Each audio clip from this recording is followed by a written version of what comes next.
Surprise. Surprise. Shankarrao खोलीत शिरताच म्हणाले. काय सरप्राईज आहे बाबा? सचिन चहाचा कप हातात घेत म्हणाला. सचिन आणि लावण्या तुमच्यासाठी शेजारच्या सोसायटीत 2 BHK फ्लॅट घेतला आहे. काय काय म्हणताय बाबा? आमच्यासाठी वेगळा फ्लॅट? आम्ही इथे खुश आहोत बाबा. हो ना लावण्या? होय बाबा, सचिन अगदी बरोबर बोलतोय. मला इथे काही अडचण नाही, लावण्या म्हणाली. शंकरराव काही बोलायच्या आधीच सचिनने अडवलं आणि बाबा, प्रत्येक आईवडिलांना आपल्या मुलांनी त्यांच्यासोबत राहावं असं वाटतं. तर ही तुमची वेगळ्या फ्लॅटची कल्पना आणि तुमच्याकडे इतके पैसे कुठून आले? बाळा, गोष्ट अशी आहे, तुझ्या लग्नासाठी मी खूप गोष्टी मनात ठरवल्या होत्या. तू आमचा एकुलता एक मुलगा आहेस. माझ्या खूप इच्छा होत्या. मी हे करेन, मी ते करेन, थाटामाटात लग्न करेन. पण सर्व काही राहून गेलं कारण तुम्ही प्रेमविवाह केलात. माझा सर्व खर्च वाचला म्हणून मी तुम्हा दोघांसाठी फ्लॅट घेऊ शकलो. तुम्ही दोघे कमवता, चांगला जॉब आहे. तुम्हाला काही वर्ष EMI भरावे लागतील एवढंच. उद्या तुम्हाला मुले झाली तर तुमचे स्वतःचे घर असणे ही त्यांच्या भविष्यासाठी खूप मोठी गोष्ट आहे. कागदपत्रे सांभाळा, असे म्हणत शंकररावांनी कागदपत्रे सचिन आणि लावण्याला दिली. सुरुवातीला दोघांनीही नकार दिला, पण शंकरराव ठाम राहिल्याने ते सामान घेऊन शेजारच्या सोसायटीत नवीन घरात राहायला गेले. त्याच रात्री कुसुमताईंनी शंकररावांना विचारले, मी तुम्हाला एक गोष्ट विचारू का? होय कुसुम, विचार ना. वेगळा फ्लॅट घेण्याची ही कल्पना, म्हणजे तुम्ही सचिनची निवडही मान्य केली, मग त्या दोघांना आपल्यापासून दूर नेण्याची कल्पना मला जरा विचित्र वाटतंय. कुसुम, ही एक विचित्र गोष्ट असेल, पण तुला माहिती आहे की ती खूप खोल आहे. कुसुम, लहानपणापासून तू सचिनची प्रत्येक इच्छा पूर्ण केली आहेस, ज्यात माझ्या नकारानंतरही काही गोष्टींचा समावेश आहे. त्यामुळे तो थोडा हट्टी झाला.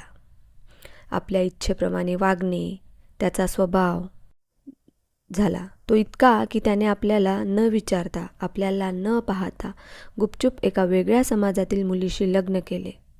मुले मोठी होतात आणि आयुष्यातील स्वतःचे निर्णय स्वतः घेतात, हे ठीक आहे. पण त्याने एवढी मोठी गोष्ट आपल्याला न विचारता केली. आपण काय त्याचे शत्रू होतो का की त्याला आपल्याला सांगणं योग्य वाटलं नाही? बरं, इथेही मी तो बालिशपणा समजून गप्प बसलो. आपल्या सुनेला आपली मुलगी म्हणून स्वीकारलं. पण तिने आपल्याला स्वीकारलं का? नाही, उलट ती तुला आणि मला नोकर मानू लागली होती. कधी स्वतः चहा बनवून तिनं तुला दिला नाही. ऑफिसला जाताना मम्मी आज राजमा भात, बटाटा आणि कोबी, कधी हे कधी ते. ती आणि तो नालायक सचिन, कदाचित तो सुद्धा आपल्या दोघांनाही नोकर मानू लागला. मला बाहेरून सामान वगैरे आणायची सवय आहे, पण तू? आता आपण म्हातारे झालो आहोत कुसुम, आणि म्हातारे वयाच्या प्रत्येक आईवडिलांनी आपल्या मुलासुनेकडून अपेक्षा असते की त्यांनी त्यांच्यासाठी जगावं आणि त्यांच्यासोबत जगावं. इथे भाजीत मीठ जास्त झालं म्हणून तुझ्याशी ती गैरवर्तणूक करत होती. त्या दिवशी तू TV बघत असताना अचानक लावण्याने TV बंद केला. TV बंद करा, वीज बिल भरपूर येते, असं म्हणाली ती. आपल्या घरात आपण आपले आवडते कार्यक्रम पाहू शकत नाही का? मला तुझे खूप वाईट वाटले. मी लावण्याला समजावल्यानंतर ती मला म्हणाली, घराचा खर्च आम्ही चालवतो, आम्हाला बजेट बनवावे लागेल. मला खूप वाईट वाटले. आपल्या दोघांसाठी माझी पेन्शन पुरेशी आहे आणि शेजारची खोली भाड्याने देऊन आपल्याला अतिरिक्त उत्पन्न देखील मिळतं आहे. त्यावर ते दोघे इथे राहून त्यांचा हक्क दाखवत होते. हे बघ कुसुम, त्या दोघांना आपल्यापासून वेगळं करण्यासाठी मी ही फ्लॅट स्कीम खेळली. दोघांनाही या फ्लॅटचं आमिष लागलं. आता त्यांना दर महिन्याला EMI भरावी लागेल. वीज बिल, मेंटेनन्स वगैरे. जेवण ते स्वतः शिजवणार की कुठून हॉटेल्समधून मागवणार, तो त्यांचा प्रश्न.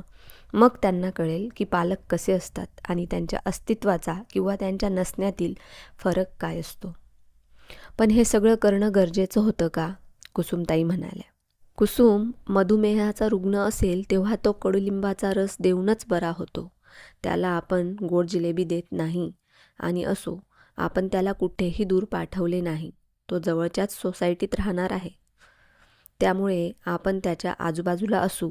निदान त्याला त्याच्या चुकांमधून शिकायचे असेल आणि आपल्यासोबत राहायचे असेल तर आपण त्याला काही अटींसह त्यांना आपल्यासोबत ठेवू. आणि त्याचा स्वभाव बदलला नाही तर? कुसुमताई प्रश्नार्थकपणे म्हणाल्या.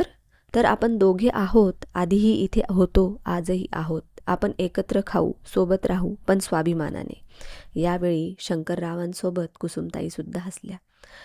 मित्रांनो आणि मैत्रिणींनो, तुम्हाला जर ही गोष्ट आवडली असेल तर माझ्या चॅनलला नक्की लाईक करा, शेअर करा आणि सबस्क्राईब करा. धन्यवाद.